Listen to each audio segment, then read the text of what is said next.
Hey guys, it's Cheryl from Eat, Pray, Get Fit, and tonight I am going to kind of wrap up my series in the next couple of days on what I've been talking about as an empty nester, and how do you get your romance back, how do you get that spark back, what kind of things are fun stuff to do with your spouse or your partner for date night. I've kind of talked about all that in my blogs and in my live videos, and tonight I'm going to talk to you a little bit about the love languages. And there's a great book out there that you can read, and there's even a quick little online test that you can download and take to figure out what your love language is. I'll be adding that link into my blog, so I hope you enjoy reading it.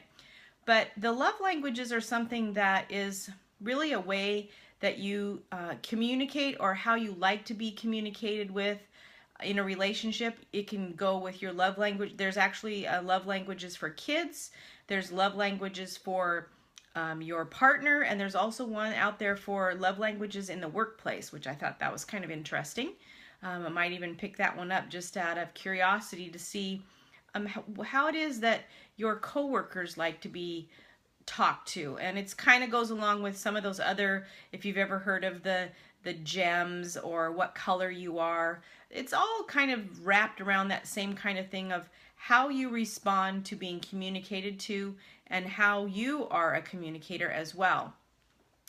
And so I just wanted to kind of talk about this a little bit tonight. I'll go into more depth in the blog, but the first love language, and these aren't in any particular order, is words of affirmation. So basically it's being told that you're doing a great job, if you're talking about in the workplace, or being told that he loves you, or you love, if you say I love you to someone, but make it be genuine.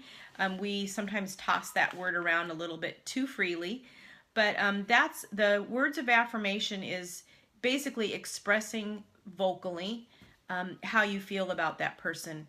And words hold a really strong value to people that respond to that as their love language.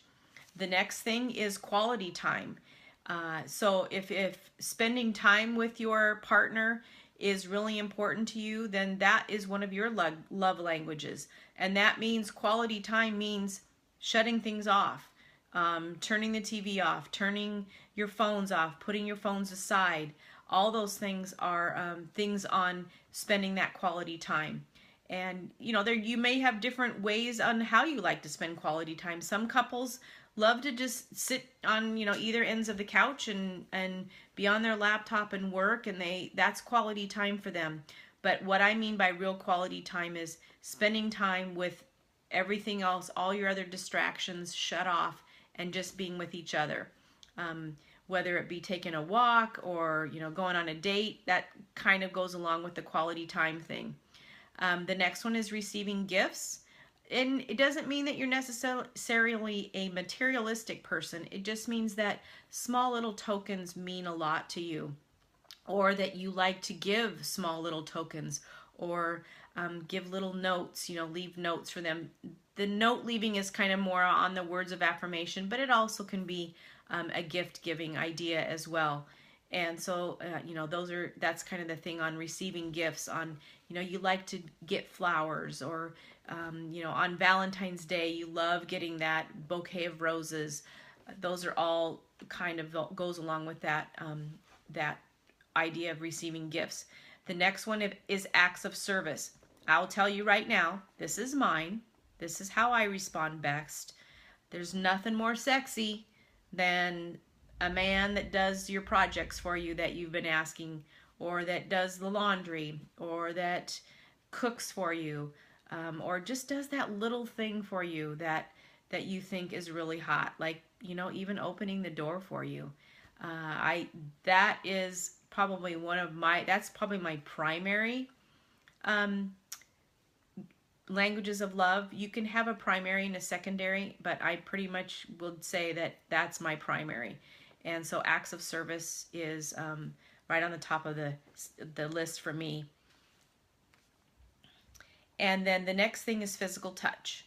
And so those are, obviously that's pretty obvious.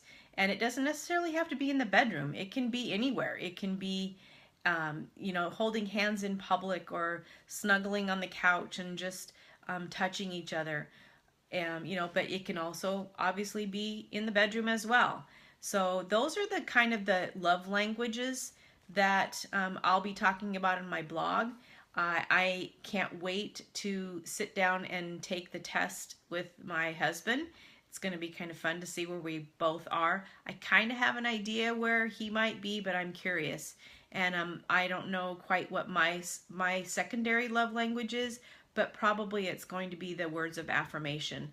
That's really important to me, and that's, you know, important even in, like I said, in the workplace.